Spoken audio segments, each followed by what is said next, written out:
अगर आप या आपके परिचित आने वाले दिनों में भारत से गल्फ देशों की यात्रा करने वाले हैं तो यह खबर आपके लिए बहुत ही महत्वपूर्ण होने वाली है। एयर इंडिया समूह ने गल्फ देशों के लिए अपनी उड़ानों के संचालन को लेकर एक बड़ा अपडेट जारी कर दिया है। आज के वीडियो में हम आपको बताएंगे कि कौन सी उड़ानें चल रही हैं, कौन सी सस्पेंड है और अगर आपकी फ्लाइट प्रभावित हुई है तो आप रिफंड या रीबुकिंग कैसे कर सकते हैं।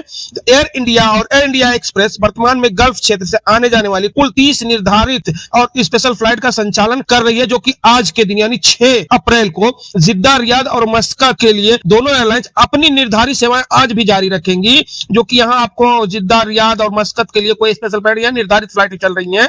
यहां आने जाने वाले यात्रियों को घबराने की बिल्कुल ही जरूरत नहीं है। स्पेशल फ्लाइट यूएई के लिए एयर इंडिया और एयर इंडिया एक्सप्रेस ने मिलकर 10 स्पेशल फ्लाइट चला रही हैं। यह स्पेशल उड़ानें एयरपोर्ट पर स्लॉट की उपलब्धता और स्थानीय स्थितियों पर निर्भर करेगी। इन उड़ानों के लिए भारतीय और स्थानीय नियामक प्राधिकरणों से जरूरी अनुमति ले ली गई है। यूएई के किन एयरपोर्टों से जाएगी, जैसे कि दुबई, अबू धाबी, रसल खैमा, शारजा, केवल स्पेशल फ्लाइट ही चलेंगी जो कि इंडिया के इन जगहों पर जाएगी। दिल्ली, कोच्चि, कोझिकोड, मंगलोर, मुंबई, लखनऊ, अमृतसर, कुन्नूर और तिरुचिरापल्ली शामिल हैं। अगर हम यही ओमान की बात करेंगे तो ओमान के मस्कत से रोज की निर्धारित फ्लाइट एयर इंडिया समूह वाले चला रहे हैं। सलाला से कोई फ्लाइट नहीं है एयर इंडिया समूह की। सऊदी अरब से हम अगर बात करेंगे तो जिद्दा और रियाद से निर्धारित फ्लाइटें शुरू हो चुकी हैं, जो कि एयर इंडिया समूह वाले ने बताया। दम्माम से कोई फ्लाइट नहीं है एयर इंडिया की। बहरीन, कतर, कुवैत, इजराइल कोई भी एयर इंडिया समूह की फ्लाइट नहीं है। अगर हम बात करेंगे कि एयर इंडिया फ्लाइट जैसे कि मान लीजिए सऊदी अरब के रियाद से है लेकिन दम्माम से नहीं है, जिद्दा से है, तो अगर आपको दम्माम से जाना है तो दम्माम से आप दूसरी फ्लाइट ले सकते हैं। जैसे कि अगर मान लेते हैं कि बहुत सारी फ्लाइटें फ्लाइनास है, सऊदी एयरलाइंस है, कुछ फ्लाइटें दम्माम से भी जा रही है। अगर दम्माम से आपको दिक्कत हो रही है तो आप जिद्दा से कर सकते हैं या सऊदी अरब में रियाद से कर सकते हैं।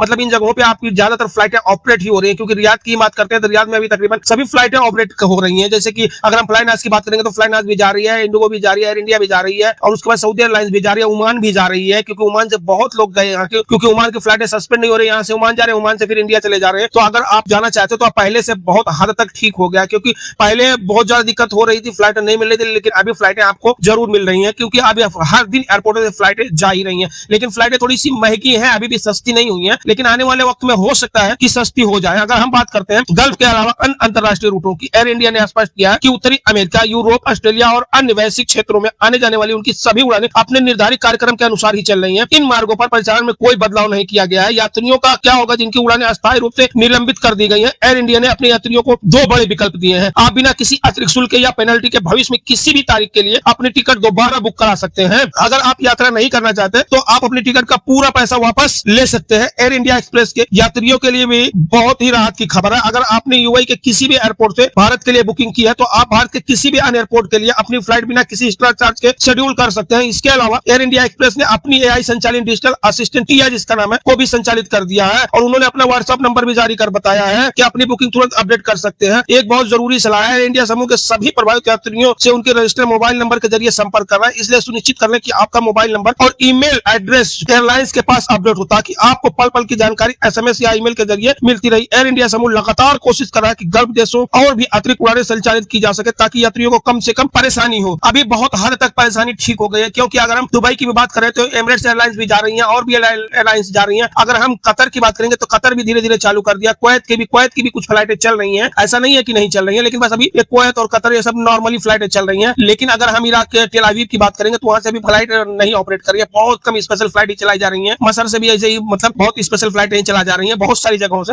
लेकिन ये अगर हम खाड़ी देशों की बात करेंगे जिसमें सऊदी, दुबई, कतर और उसके बाद ओमान या बहरीन, इन सब जगहों से भी फ्लाइटें शुरुआत हो चुकी हैं, जिसमें खासकर सऊदी अरब से तो कोई दिक्कत नहीं। सऊदी अरब से अगर आप जाना चाहते हैं तो आसानी से जा सकते हैं, क्योंकि इस वक्त फ्लाइटें थोड़ी लेट हो रही हैं लेकिन जा रही हैं, यानी शेड्यूल्ड हो रहा है, कैंसिल नहीं हो रही हैं, क्योंकि कई फ्लाइटें थोड़ी सी लेट हुई हैं लेकिन फिर भी फ्लाइटें गई हैं, यानी रुकी नहीं है फ्लाइटें, यानी वो फ्लाइटें सस्पेंड नहीं हुई है। तो सऊदी अरब से तो बहुत ही आसान है जाना, क्योंकि पहले जैसा ही बस थोड़ा सा टिकट महंगा हो गया, क्योंकि अभी फ्लाइटों का रूट दूसरी तरफ से जा रहे हैं, इसलिए टिकट को महंगा कर दिया है ये लोग। तो बस आज के लिए इतना ही, फिर मिलेंगे इंशाल्लाह किसी नेक्स्ट वीडियो में। तक के लिए अल्लाह हाफिज।